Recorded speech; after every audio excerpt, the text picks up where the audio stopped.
안녕하세요. 얼마 전에 출산 후 이혼까지 하게 된 30대 중반의 싱글맘입니다. 이렇게 사연글을 쓰게 된 이유는 정말 기가 막히고도 어이없는 인간들 때문인데요.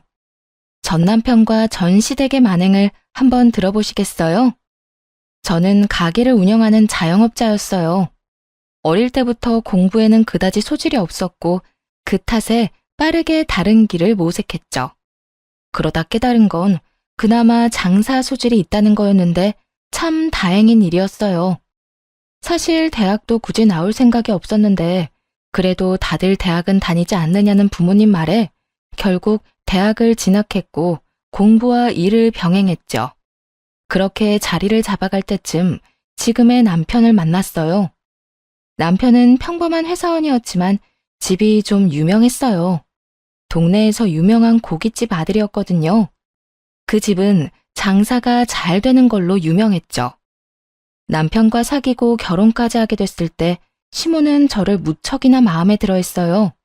그래서 항상 칭찬 어린 말들을 많이 해줬죠. 아유, 어쩜 애가 요즘 애들 같지 않고 이렇게 착해? 어른 생각하는 마음도 깊고 네가 우리 집 며느리라서 너무 좋단다. 앞으로도 내가 친딸처럼 여기며 잘해줄게. 시모의 말에 항상 고마웠죠. 친정 부모님 집에서 함께 만날 때도 시모의 얼굴은 싱글벙글이었어요. 고급 주택에 딱 봐도 비싸 보이는 집에 살고 있으니 아마 부자라고 생각한 모양이에요.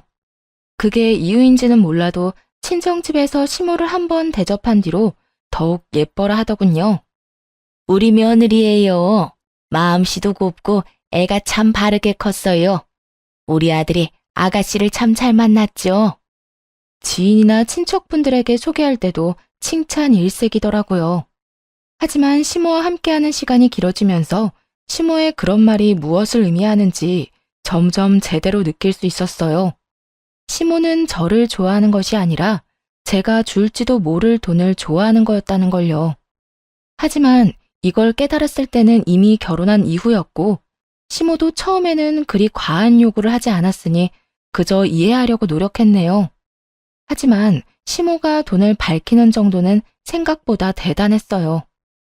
저와 남편이 버는 돈은 비슷했는데 그 당시 친정으로부터 용돈을 따로 받고 있었거든요. 유일한 외동딸인데다가 부모님 두 분 모두 저에 대한 걱정이 많으셔서 이렇게 다 크고 결혼한 뒤에도 용돈을 따로 주시더라고요. 그 사실을 안 시모가 굉장히 좋아하더군요. 물론 처음에는 시모의 마음을 얻고 싶으니 선물을 종종 준비하긴 했어요. 어느 정도 값이 나가는 걸로요. 그런데 그걸 계속 바랄 줄은 미처 몰랐던 거죠. 알게 된 건 결혼 후 두 번째 명절부터 그런 시모의 바람이 눈에 띄게 드러나서였고요. 너 요즘 너무 돈 아끼는 거 아니니? 아니, 시댁에 오면서 왜 그딴 물건들만 갖고 오는 거니? 넌 내가 그런 싸구려 물건을 좋아할 줄 알고 가지고 온 거야? 시모가 큰 가게를 하고 있어서 돈을 잘 번다는 건 익히 알고 있었지만 그렇게나 비싼 걸 밝히는지는 그때 처음으로 알게 됐네요. 언제는 돈도 돈이지만 애가 바르게 커서 좋다더니 결혼하고 나니 돈돈거리더라고요. 뻔뻔하게 자기네들 집안 사정은 생각지도 않고 계속 꼽을 주지 뭐예요. 넌 집에 돈도 많은 애가 이 정도도 못 해와? 어머님, 어떤 걸 원하시는데요? 나는 얼마 전에 새로 나온 그 명품 브랜드 지갑이 좋아. 이딴 거 싹 다 치우고 그거 가져와. 그럼 내가 받아줄게. 가격도 가격이지만 이미 산 선물들을 쓸모없게 만드는 시모를 보며 이를 갈았죠. 저희 부부 돈을 마치 제 돈처럼 여기는 시모에게 한 방 먹여주고 싶은 기분이었어요. 알겠어요, 어머님. 원하는 대로 그거 사드릴게요. 그렇게 말하면서 앞에 있는 용돈과 선물은 도로 챙겼어요. 가져온 용돈과 선물을 바리바리 넣고 있자 시모가 묻더라고요. 너 지금 뭐 하니? 그건 왜 다시 넣어? 어머님, 그 지갑만 있으면 이거 다 필요 없으시다면서요. 용돈이랑 선물은 도로 가져가게요. 선물이며 용돈이며 왜 줬다가 뺐니? 한 번 주기로 했으면 이제 내 거지. 어른들한테 장난치는 거야? 장난이 아니라 어머님이 방금 그렇게 말씀하셨잖아요. 그리고 그 지갑 가격이 꽤 돼서 오늘 가져온 건 친정에 주는 게 좋을 것 같아서요. 그렇게 말하자 시모는 팍 인상을 쓰더니 고함을 지르기 시작하더군요. 야, 누가 필요 없대? 너 진짜 센스도 없고 눈치도 없구나. 네가 나를 조금도 생각하지 않으니 이런 푼돈으로 장난치는 거겠지. 푼돈치고는 금액이 과하다고 생각하지 않나요? 선물과 용돈까지 합하면 100만 원이 훌쩍 넘는데 그걸 보고 푼돈이라뇨. 그렇다고 저희 집이 엄청 잘 사는 것도 아니에요. 그저 생활에 곤란하지 않을 정도로 돈을 가지고 있는 것일 뿐이고요. 부모님이 살고 있는 커다란 주택도 부모님이 마련하신 집이 아니라 조부모님 집이었던 거였고요. 그런데 시모는 마치 제가 엄청난 부자인 것처럼 이것저것 요구를 하더라고요. 정말 그 정도 부자였으면 그런 거 해주고도 돈 아까운 줄 모르겠죠. 근데 전 평범한 자영업자이고 남들과 똑같이 돈 벌어서 제 돈으로 선물을 드리는 건데 이런 식으로 나오니 정말 화가 나더군요. 그래서 싸늘하게 식은 표정으로 남편에게 말했어요. 여보, 당신도 그 푼돈으로 우리 엄마한테 지갑 하나 사드려. 똑같은 걸로. 별거 아니지? 어머님이 푼돈이라잖아. 그 정도 푼돈도 없다고 하진 않겠지? 이 말에 남편은 당황한 듯 쳐다봤어요. 저야 태연한 표정이었죠.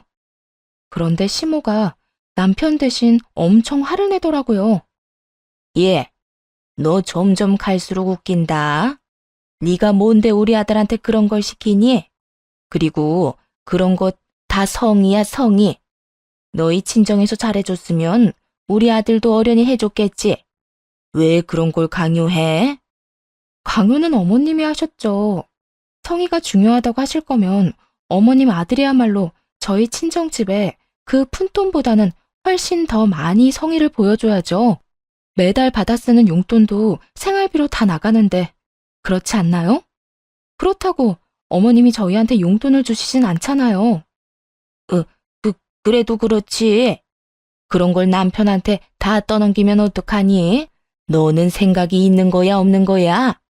그리고 집도 잘 사는 애가 그 정도 돈 가지고 왜 이렇게 발끈하는 거야? 어머님이 모르시나 본데 저희 돈 따로 각출해서 양가 부모님 용돈도 드리고 선물도 사드려요. 근데 어머님 덕분에 저희 명절에 매번 나가는 돈 규모가 커졌거든요. 그게 무슨 말이야? 네 돈으로 우리한테 이런 거 해주는 거 아니었어? 제가 그런 큰 돈이 어디 나서 해주겠어요. 어머님한테 이렇게 해드리는 것도 친정에 해드리는 거 줄여서 해드리는 거예요. 어머님이 200만 원 넘는 성의를 요구하셔서 친정 부모님은 50만 원 정도밖에 안 되는 성의를 받으시거든요. 그렇게 이야기하며 시모를 째려봤죠. 좋게 보고 싶어도 도무지 안 되더라고요. 이야기를 할수록 더 열받는 건 남편 놈이 지 엄마 말릴 생각은 안 하고 그저 태평하게 구경이나 하고 있다는 것이었어요. 그러다 남편에게 친정엄마에게 명품 지갑을 사주라고 하니 그제서야 당황해서 허둥대는 꼴이란 그저 웃기더라고요. 이게 성의를 보이는 용돈이 맞나요? 매달 100만 원씩 용돈 주시는 친정에는 50만 원 주고 마는데 어머님은 아무것도 안 해주시면서 200만 원 넘게 받아가시잖아요. 그래놓고 원하는 선물을 지정하시기까지. 그렇게 이야기하자 시모가 입을 꾹 다물더군요. 하긴 분리할 땐 묵비권이 최고 아니겠어요? 근데 어떡하나요? 지 아들놈은 당장 발등에 불이 떨어졌는데 여보, 나 진짜 더 이상 낼 돈 없어. 어떻게 이번에도 당신이 좀 해주면 안 될까? 그리고 장모님 비싸고 이런 거 별로 안 좋아하시잖아. 그런데 굳이 꼭 해드려야 돼? 이런 상황에서도 제게 떠넘기려는 듯 남편놈이 울상을 지으며 불쌍한 척을 하더군요. 그래서 냉정하게 말해줬죠. 안 좋아한다고 싫어하는 건 아니지. 비싸고 좋은 거 누가 싫어해? 우리 엄마도 비싼 거 좋아해.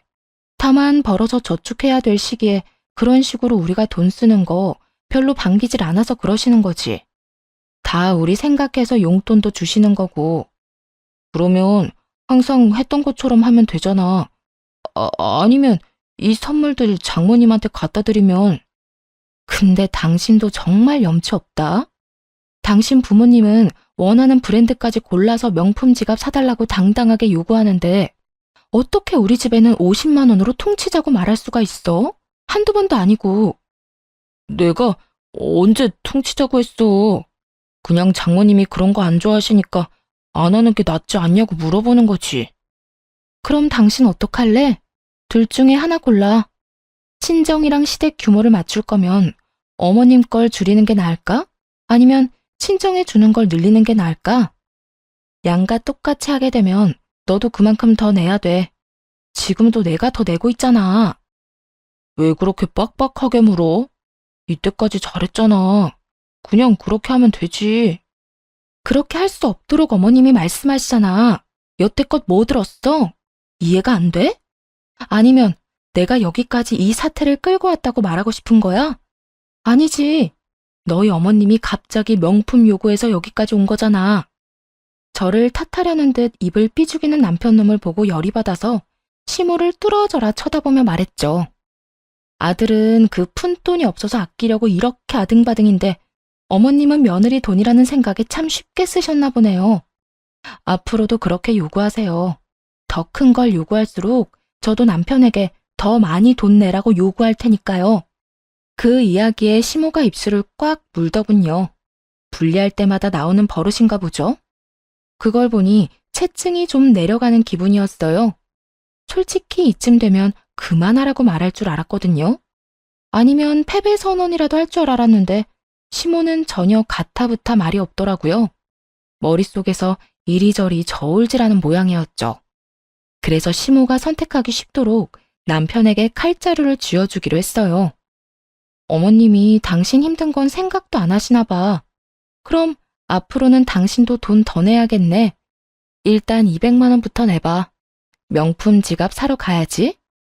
그 말까지 듣고서야 남편 놈도 움직이더군요. 엄마, 우리 결혼한 지 얼마 안 됐고 지금 돈 모아야 할 때거든? 이런 비싼 거 요구하는 거 좀 자제해줬으면 좋겠어. 나도 돈 별로 없고. 솔직히 장모님은 이런 거 안 바라셔. 그분은 그런 거 없어도 교양 있어 보인다고. 엄마는 아무리 비싼 걸로 꾸며봐야 어차피 고깃집 아줌마잖아. 야, 너 말 다 했어? 그 고깃집으로 너 대기업 보냈어. 이게 어디서 지금 엄마 무시하는 말을 해? 그러니까 좀 작작 좀 하시라고요. 아니, 적당히 좀 해야지. 이게 뭐야? 아들 대기업 보냈다고 가죽까지 벗겨먹어서 명품으로 휘두르고 다닐 작정이에요? 적나라하고도 필터 없이 솔직한 남편놈의 말에 시모의 얼굴은 벌겋게 달아올랐고 그제야 됐다며 다 치우라고 하더군요. 됐어. 다 치워. 너희들이 주는 거 내가 앞으로 받나 봐라. 여보, 됐어. 이제 명절에 우리 집엔 안 해도 되니까 돈 적게 내도 되지? 분위기라고는 요만큼도 읽을 줄 모르는 남편놈이 해실해실 웃으며 이야기하는데 저도 모르게 박수치며 웃을 뻔했지 뭐예요? 역시 상대방을 조용히 만들려면 약점을 건드려야 직격타인 것 같더라고요. 눈치는 더럽게 없고 별 생각도 없는 남편놈 덕에 그 뒤로 시모의 돈 요구는 확실히 줄었어요. 그렇지만 순환이 이대로 끝난 건 아니었어요. 오히려 한층 더 어둡고 짜증나는 식으로 진행됐죠. 시모와 그 사건이 있은 후에 임신했다는 사실을 알게 됐거든요. 빨리 시부모에게 이야기하고 싶었지만 얼마 전 그리 좋은 분위기가 아니었다 보니 바로 오픈하지 못했죠. 친정에는 이 좋은 소식을 먼저 전해드렸고요. 엄마, 나 이제 곧 엄마 돼. 우리 애기 이제 8주야. 뭐? 정말? 잘 됐다. 이렇게 빨리 애가 생기다니. 엄마가 너무 느긋하게 생각하고 있었나 보네. 조리는 친정에서 할 거지? 엄마 힘들게 어떻게 그래. 자주 애기 데리고 갈 테니까 조리는 조리원에서 할게요. 너무 서운해하지 말고. 다 엄마 생각해서 하는 말이야. 내 맘 알죠? 친정엄마는 몸이 많이 약한 분이세요. 만성적인 무릎 통증이며 혈액순환 장애로 고생하시는데 그런 어머니에게 산후조리라는 힘든 일을 시킬 수는 없었죠. 하지만 만약 그때로 돌아가서 고를 수만 있다면 고민 없이 어머니를 택할 거예요. 이런 일들이 벌어질 줄 알았다면요. 이때 친정엄마는 서운해하면서도 축하한다고 인사해줬어요. 그런데 그날 이후로 친정이 부산스러워지더라고요. 이사 준비를 한다고요. 깜짝 놀랐죠. 그 주택에서 부모님이 계속 살 줄 알았거든요. 어디 마음에 안 드는 게 있거나 관리하기 힘들었나 보다 하는 생각을 했죠. 친정엄마가 그 집 관리하기 힘들다고 말한 적이 몇 번 있었으니까요. 차라리 같은 평수라면 아파트로 가고 싶다고요. 저야 주택이 더 좋았지만요. 친정 부모님이 이사 준비에 바쁜 이때부터였을 거예요. 시모가 저를 보는 눈빛이 달라졌다는 게 피부로 느껴지더라고요. 지난 명절에 명품 지갑 사건 이후로 시모가 저를 곱게 보지 않는다는 건 알고 있었지만 더 나아가서 아예 눈빛이 감시하는 것처럼 바뀌었더군요. 시모가 저런 식이니 애를 임신했다고 직접 전하기가 좀 꺼려질 정도였으니까요. 그 소식을 남편에게 말해달라고 부탁했을 정도면 말 다 한 거 아닌가요? 남편은 정말 아무 생각 없이 시댁에 가서 임신 소식을 전하고 왔더라고요. 그런데 그날 이후부터 남편도 뭔가 대면대면하게 변한 것 같은 기분이 들었어요. 이상하다 싶었지만 시모에게 싫은 소리라도 들었나 싶었죠. 그런 일이 한두 번도 아니었고 그 당시 신경 쓸 건 그거 하나뿐만이 아니었거든요. 친정에 임신한 걸 밝히고 한 달쯤 뒤에 친정엄마가 잠깐 보자며 저를 부르는 일이 있었어요. 호텔 레스토랑이었는데 약속 시간 맞춰 나갔죠. 그런데 그 자리에는 부모님 말고도 웬 남자 하나가 있더라고요. 딸, 인사해. 우리 집 리모델링 맡아주실 업체 사장님이셔. 사장님은 생각보다 젊은 분이었어요. 인사를 하고 앉으면 물었죠. 엄마는 엄마네 집 공사하면서 왜 딸을 불렀어? 아, 맛있는 거 사주려고? 아니, 엄마 작은 평수로 이사 가는 곳은 이미 리모델링이 다 된 집이라 조금만 고치면 돼. 이분은 너희 집 고쳐줄 분이시지.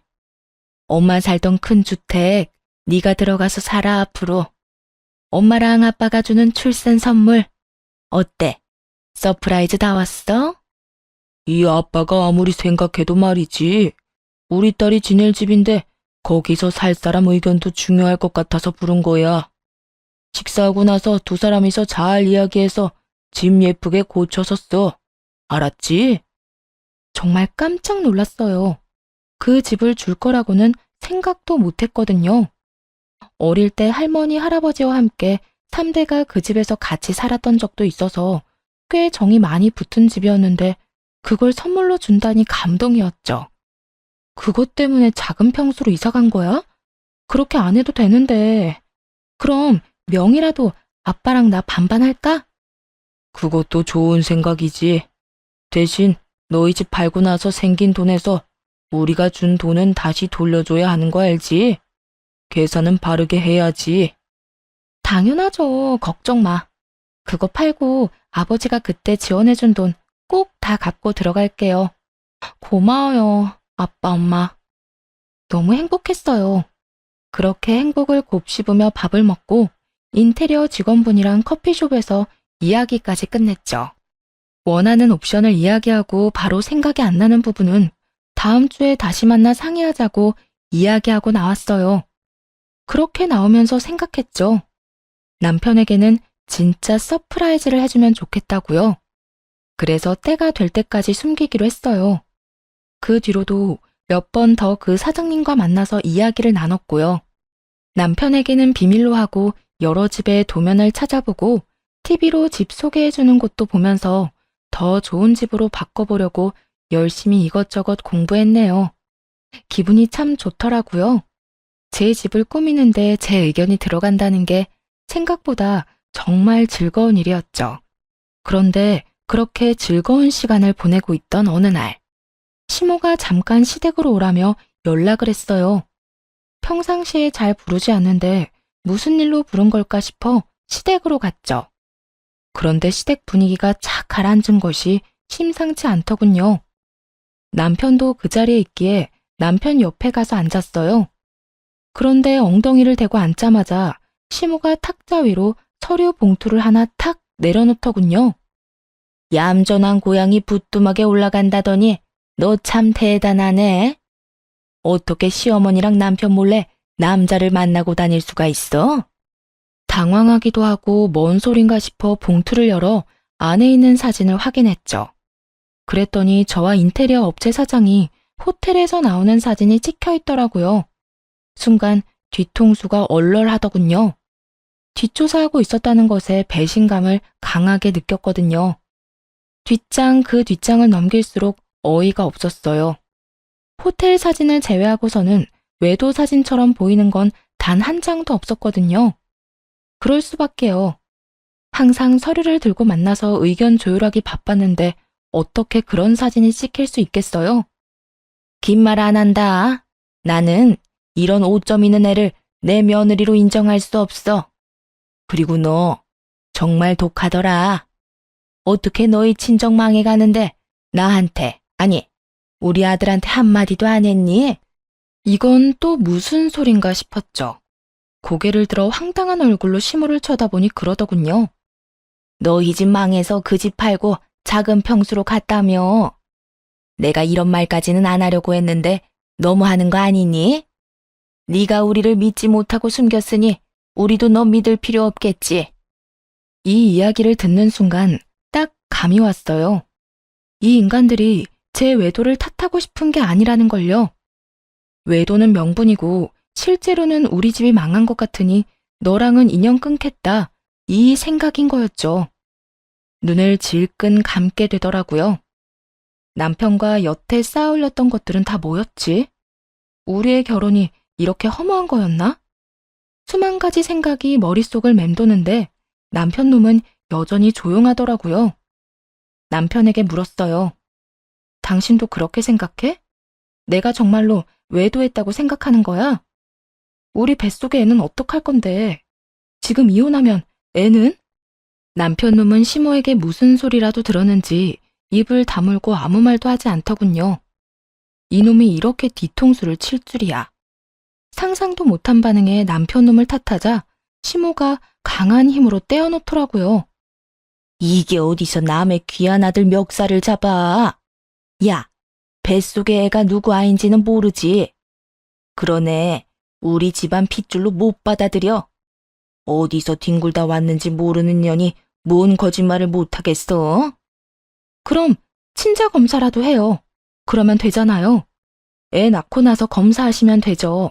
그리고 그 사진도 다 설명할 수 있다고요. 그만해.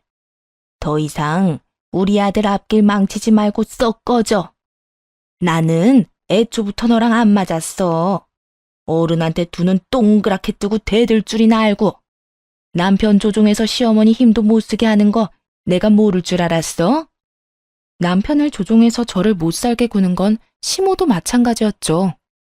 지금 이 상황에 남편 놈이 시모 이야기만 철석같이 믿고 있다는 게 무슨 뜻이겠어요? 저놈도 지금 여기서 시모 편들겠다는 거잖아요. 뱃속에 지새끼 품고 있는 제가 뻔히 옆에 있는데도. 우리 집에 너 반겨줄 사람도 없고 너하고 잘해볼 사람도 없어. 그러니 당장 이 집에서 나가라. 그리고 이혼 소송 판결 나는 대로 그 집도 싹 다 팔아치울 거야. 네가 잘못했으니 위자료도 청구할 거고. 그렇게 알고 있어. 그렇게 시모의 축객령이 떨어지고 쫓겨났어요. 해명? 물론 할 수 있었죠. 하지만 하고 싶은 생각이 싹 달아나 버렸네요. 해명을 하겠다는 건 이 사람들과 오해를 풀어서 다시 함께 하겠다는 거잖아요. 그런데 더 이상 그러고 싶은 마음이 눈꽃만큼도 없었거든요. 저쪽에서 저를 떨쳐내고 싶어 하는데 아예 싹둑 끊어서 떨어져 나가고 싶은 건 오히려 제 쪽이었으니까요. 그렇게 신발을 신고 있는데 뒤에서 시모와 남편이 나누는 이야기가 들리더군요. 아들, 친자 검사 같은 거 절대로 하지 마. 애 있으면 재혼하는데 얼마나 힘든지 알아? 아예 저 더러운 씨앗은 네 애가 아닌 게 다행인 거야. 그러니까 절대로 친자검사 하지 말고 이혼해. 알았지? 근데 엄마, 이런 걸로 이혼이 되긴 할까? 그리고 법원에서 친자검사하라고 하면 어떡해? 그건 내가 다 알아서 할 테니까 넌 아무 걱정하지 마. 그리고 이거 꼭 기억해.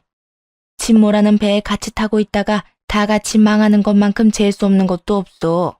우리라도 빠져나와야 살 거 아니니? 네 처갓집은 이제 망해서 앞으로 우리한테 손 벌릴 거란다. 나는 그 꼴은 죽어도 못 봐. 아니나 다를까 시모는 우리 집이 망하고 있다고 착각하고 있더군요. 작은 평수로 이사 가는 걸 알자마자 지레짐작으로 아들 내외 이혼부터 시키려고 하다니 결혼할 때도 저희 부모님 사시는 집을 보고 결혼시킨 게 분명해 보이는 말이었죠. 왜 친정 부모님이 그 집을 팔기로 했는지에 대해선 이혼 전에는 저 인간들에게 알려줄 생각이 사라지게 하는 말이었고요. 집으로 돌아와서는 남편을 기다렸어요. 마주치고 싶지 않았는지 아주 늦게 오더군요. 잠도 자지 않고 기다리고 있던 저를 본 남편이 한숨을 푹 쉬더군요. 당신 정말로 나랑 헤어질 생각이야? 어머님 없을 때 말해봐. 이거 네 생각도 어머님이랑 똑같아? 뱃속의 아기는 생각 안 해? 아, 이야기 다 끝났는데도 또 꺼내야 되겠어. 솔직히 먼저 수상한 행동한 건 당신이 맞잖아. 너 그 말도 안 되는 외도 사진 믿는 거야? 내가 그 사람하고 팔짱을 꼈어? 뭘 했어? 앉아서 이야기만 나눴을 뿐이잖아. 그러니까 왜 호텔까지 갔었냐고. 뭐, 더 이상 이야기하고 싶지도 않고, 난 그냥 네가 좀 편하게 이혼해줬으면 좋겠는데. 너 진짜 나중에 후회하지 말고 지금 잘 생각해. 정말 이혼할 거야? 너랑 나랑 결혼한 지 이제 막 3년이야. 뱃속에 아기도 있고. 그런데 이 웃기지도 않은 사진 한 장 때문에 이혼한다고? 너 그것 때문에 이혼하자는 거 아니잖아. 그것 때문에 이혼하는 거 맞아. 그럼 내가 왜 이혼하자고 하겠어? 지가 뭔 생각하는지 눈에 빤한데도 남편 놈은 시치미를 뚝 떼더군요. 어머님이 또 바람 불어 넣었겠지. 우리 집 망했대? 그래서 빨리 손절하래?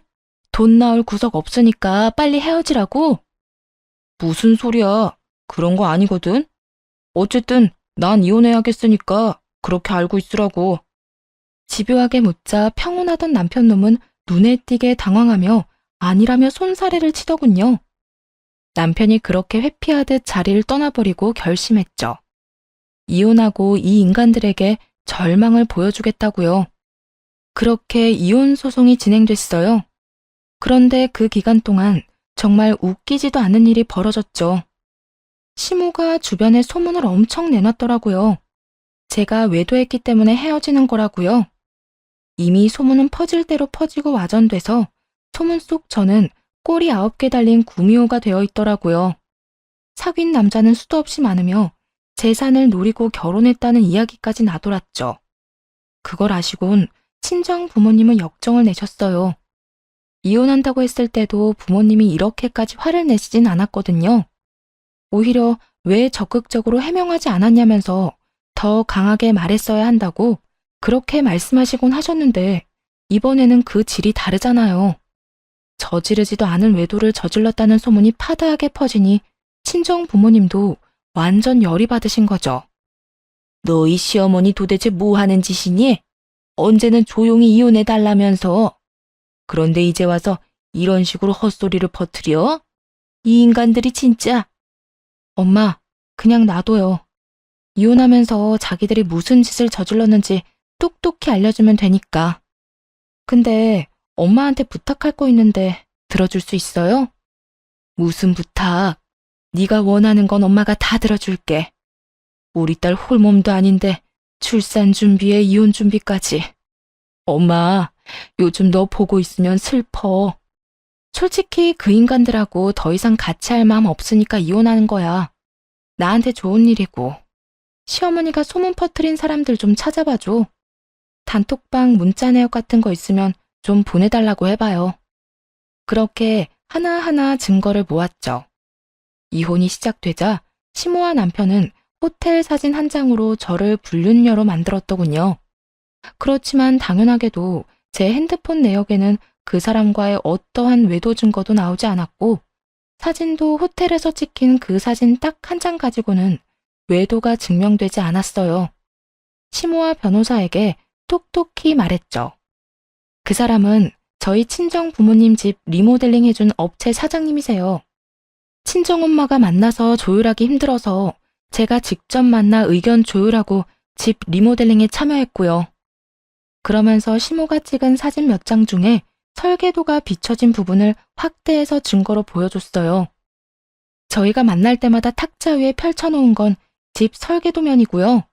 호텔에서 찍힌 것도 레스토랑에서 부모님과 함께 있던 거 확인 다 됐는데도 저를 모함하네요.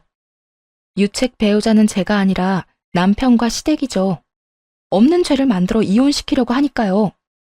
결국 제 외도는 증거 불충분으로 받아들여지지 않았지만 남편 놈과 시모는 수긍하지 않았어요. 그리고 이내 제 뱃속의 아이가 자기 아이가 아니라며 친권과 양육권까지 포기하겠다고 말하더군요. 나는 친권, 양육권 다 필요 없어. 그리고 그 뱃속의 아이가 내 아이가 아니라고 확신해. 나는 외도로 낳은 아이를 내 아이라고 인정 못해. 당연히 변호사들은 당황했죠. 혼인 기간 중에 낳은 아이는 본래 남편의 자식으로 인정이 되거든요. 근데 남편이 그걸 부정하고 있는 데다가 아이가 태어나지도 않아서 친자 검사를 할 수도 없는 상황이었어요. 그래서 이렇게 말했어요. 네 자식이 아니라고 생각한다면 그렇게 생각해.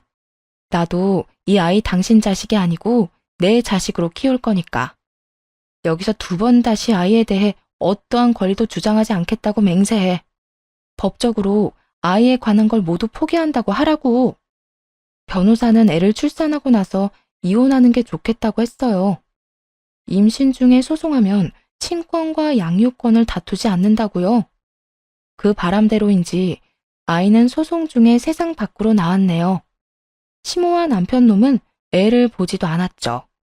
어차피 이혼 소송을 하며 친권과 양육권도 가져오기로 생각했으니 상관없었지만요. 남편 놈의 면접 교섭권을 포기하라고 했고 대신 남편 놈은 양육비를 지급하지 않겠다고 했죠. 저도 그 사항에 합의했어요.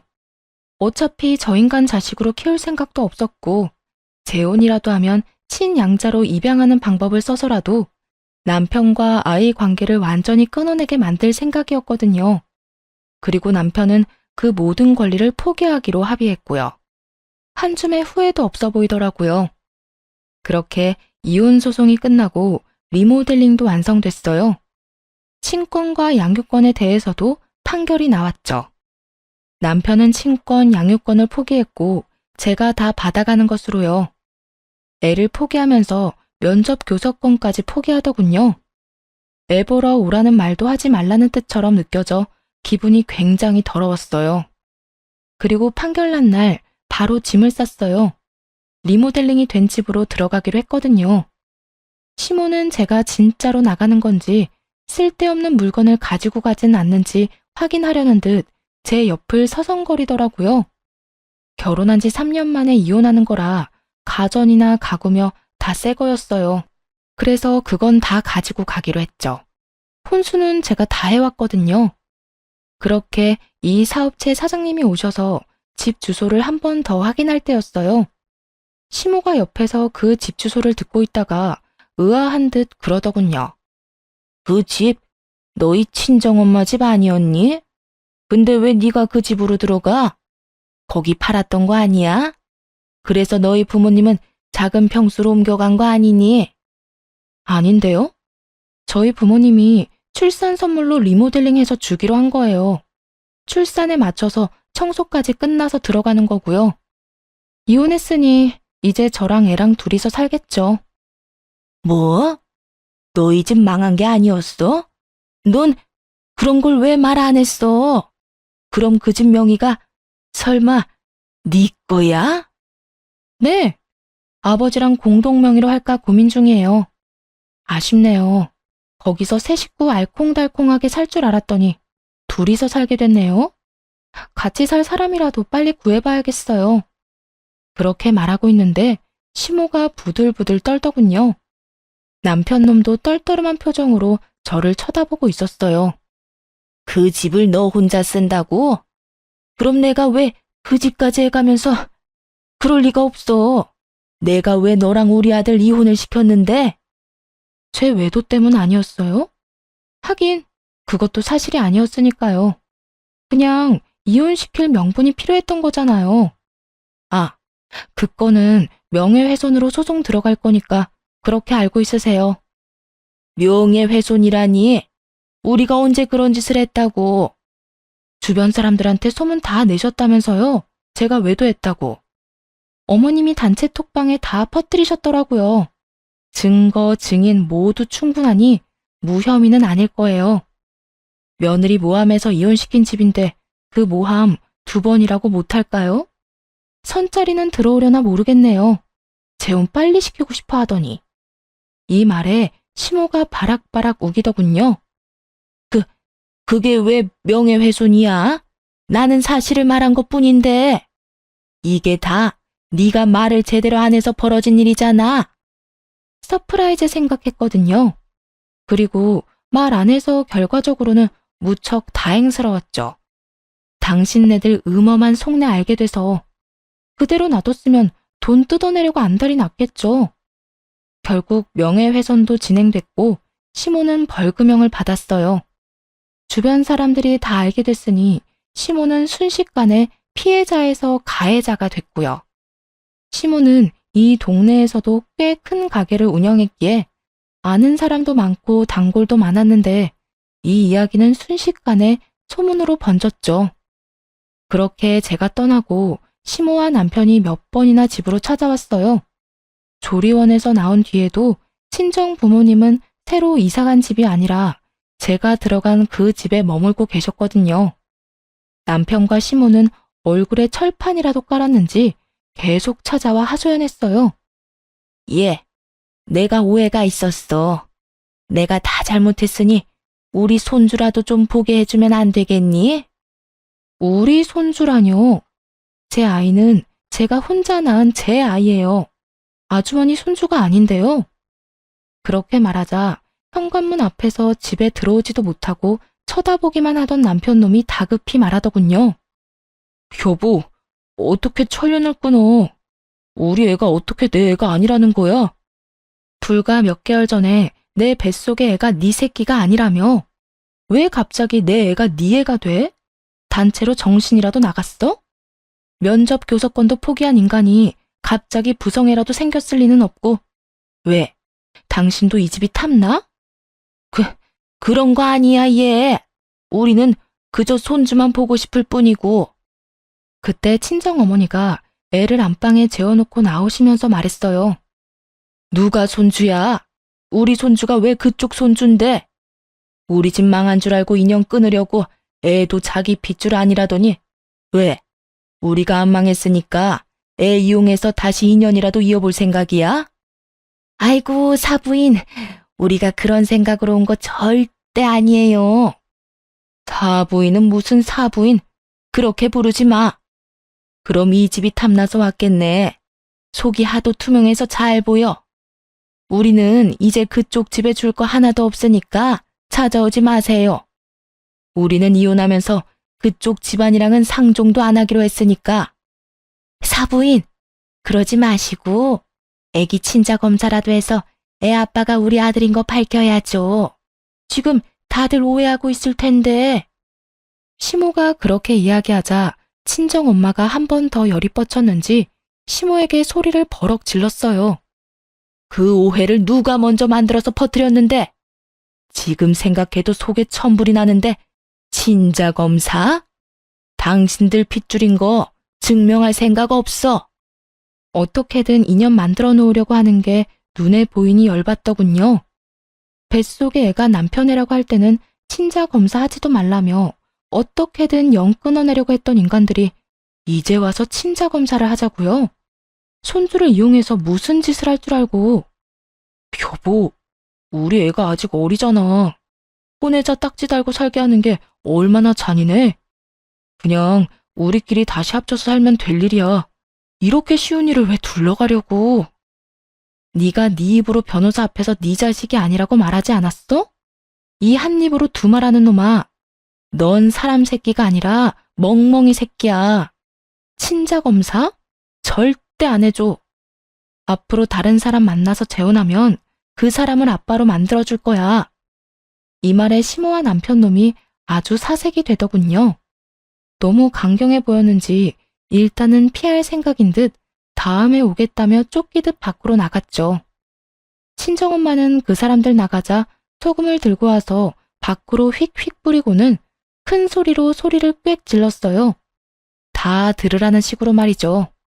재수가 없으려니까 별 미친 것들이 집에 들어오고 난리야. 그러고는 집에 들어오며 그러더군요. 그 인간들 내가 가만둘 것 같아? 가만히 이대로 끝내고 조용히 지나갔으면 몰라도 집에 와서 이런 짓까지 저지른 건 용서 못해. 누가 이기나 보자. 친정 부모님은 이걸로 끝낼 생각이 없으신 모양이더군요. 저도 마찬가지였지만요. 제가 이혼하자마자 부모님은 새로 산 아파트부터 처분했어요. 부탁드렸거든요. 제 아들과 저와 함께 이 집에서 살아달라고요.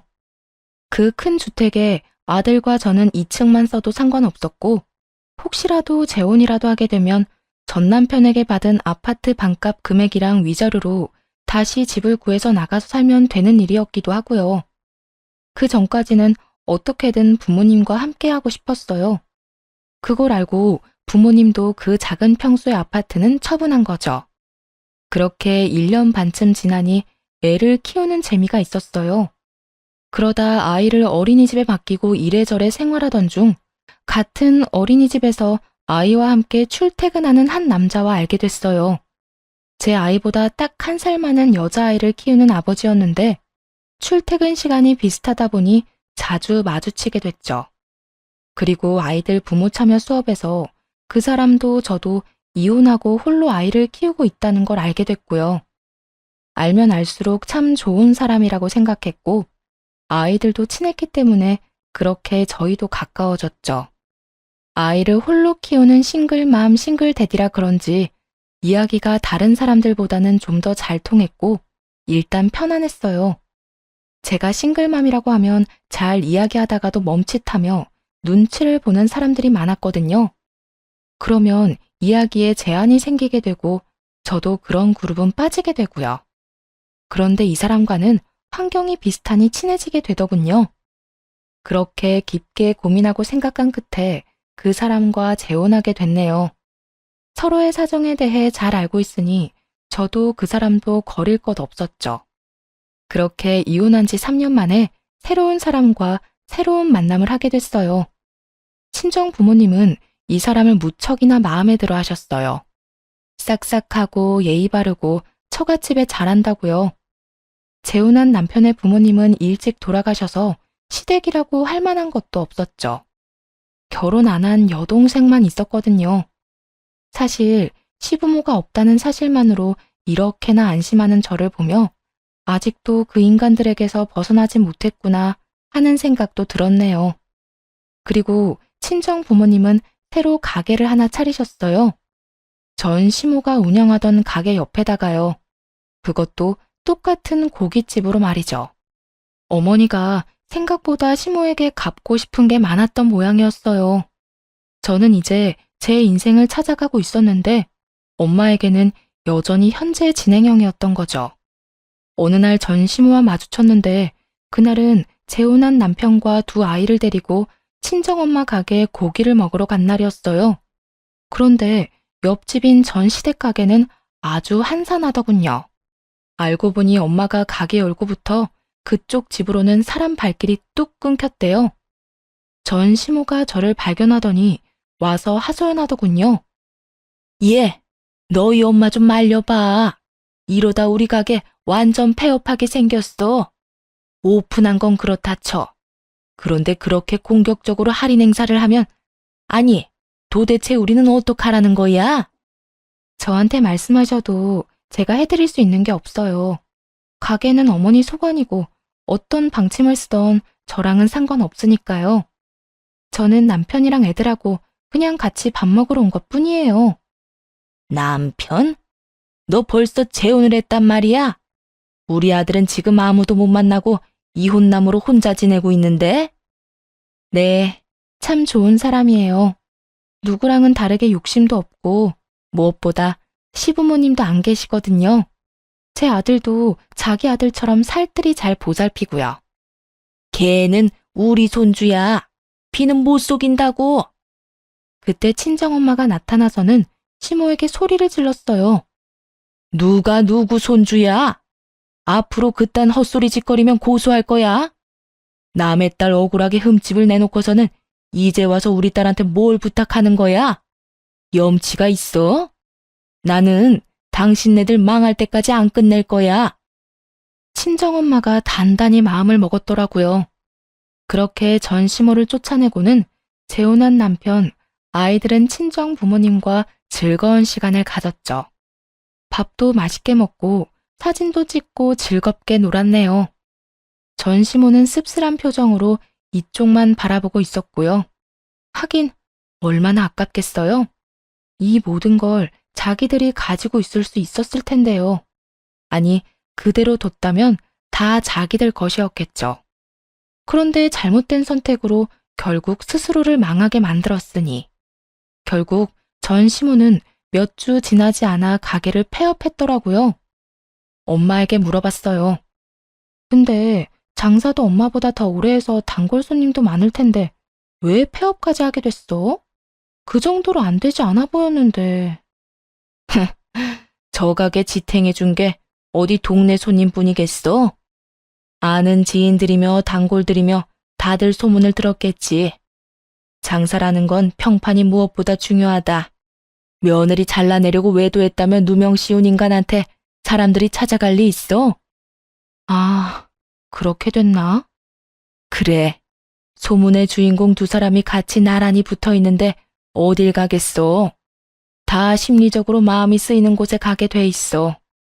이미 저 인간은 명예훼손으로 벌금형까지 받았으니까 사람들이 은연중에 멀리하고 싶은 거겠지.